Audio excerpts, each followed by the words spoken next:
Pemirsa, bencana alam seperti banjir dan longsor menjadi ancaman dalam musim penghujan ini. Salah satu penyebab adalah masih maraknya aksi illegal logging atau penebangan liar.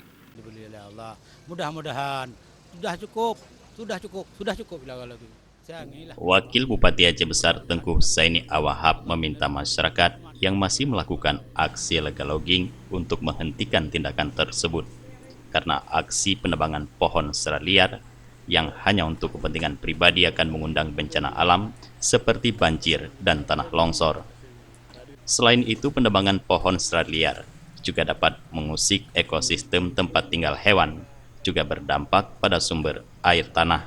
Maka Walid Husaini menegaskan illegal logging merupakan perbuatan haram karena membawa kemudaratan bagi masyarakat lain, khususnya para petani.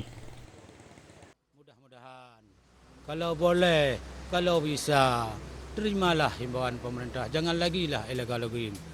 Sayangilah rakyat kita, sayangilah cucu kita, sayangilah generasi penerus nanti ke depan. Di mana kita mau cari rezeki lagi? Sementara air, kita lihat daerah-daerah lain, ada kemarau yang airnya paksa diambil paling jauh.